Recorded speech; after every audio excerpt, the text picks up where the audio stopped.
All right, let's talk about real estate investing. There's one phrase that you hear over and over again, cash flow. But honestly, figuring it out the right way is where a ton of new investors get tripped up. So today, we're going to dive in and demystify the numbers that actually matter. And this right here, this is probably the single most expensive mistake a new investor can make. We see it all the time on forums.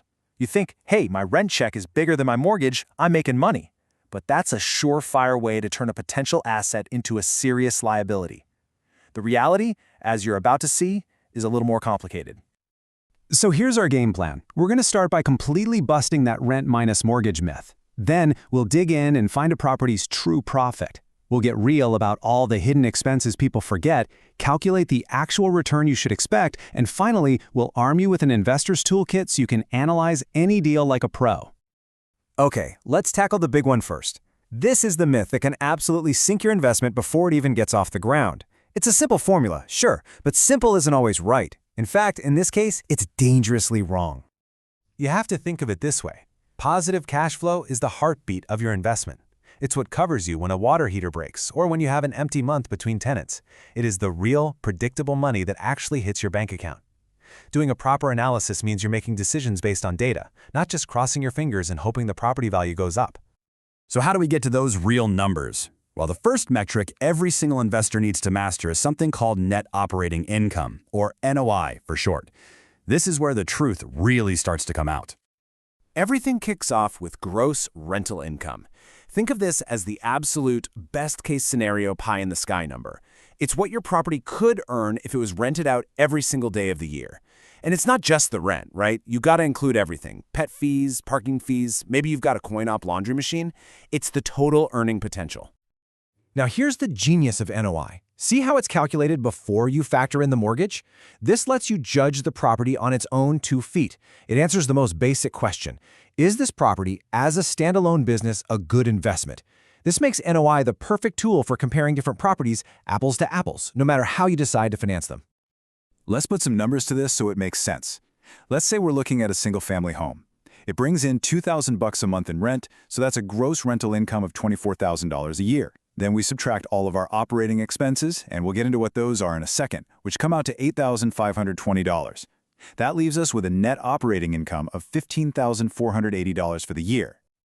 Okay, so we just casually subtracted operating expenses to get that NOI number. But what does that actually mean? This right here is where most people get it wrong. They either underestimate these costs or, even worse, forget about them entirely. Operating expenses, or Opex, are just the everyday costs to keep the place running. You've got your property taxes and insurance, obviously. If you use a property manager, that's going to be about 8 to 12% of the rent. And here are the 2 big ones people forget. You have to, budget for vacancy and repairs. A good rule of thumb is to set aside 5 to 10% of your rent for each. Ignoring these is how a good deal turns into a money pit fast. Next up, debt service. This is just a fancy term for your mortgage payment. But, and listen up because this is key, it's only the principal and interest part of your payment. Why? Because you already counted the taxes and insurance in your operating expenses. If you subtract your whole mortgage payment here, you're actually counting those costs twice and shortchanging yourself. And now we meet the final boss of expenses, the one that almost every new investor ignores: capital expenditures, CapEx. These are the big, scary, expensive things. We're not talking about fixing a leaky faucet. We're talking about a brand new roof, a new HVAC system, a new water heater. They don't happen often, but trust me, they're absolutely inevitable. And I mean, this analogy just says it all, right? Forgetting to budget for CapEx is a huge gamble. It's like buying a car and just assuming you'll never need new tires or a major repair. One big-ticket item, like a $15,000 roof, can completely wipe out years of your profits if you haven't been saving for it all along.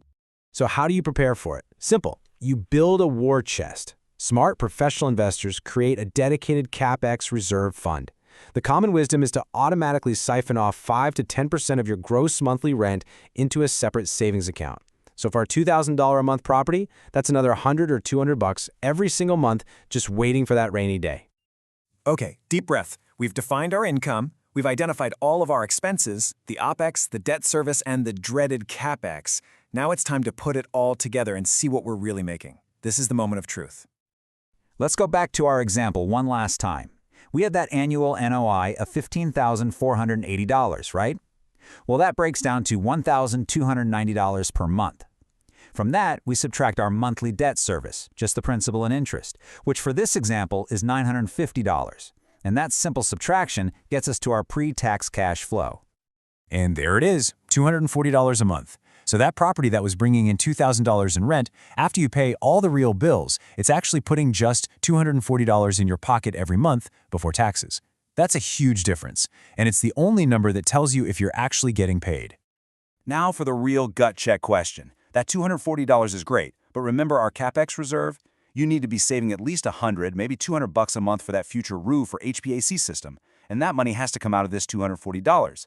All of a sudden, your actual take-home profit looks razor thin, and this is why doing the full analysis is totally non-negotiable. Now that you know how to calculate true cash flow, let's stock your investor toolkit with a few key metrics. Think of these as power tools that help you quickly compare different properties and make way smarter decisions.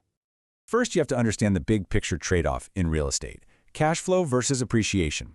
You know, markets in places like the Midwest often have lower home prices and give you really strong monthly cash flow. Coastal markets, you might actually lose money every month, but you're betting that the property value will skyrocket over time. Neither one is wrong, you just have to know which game you're playing. Are you investing for income today or for growth tomorrow? The cap rate is your best friend for quick comparisons. You just take the net operating income and divide it by the property's price. It gives you this clean percentage that shows the property's raw profitability, totally ignoring any loans.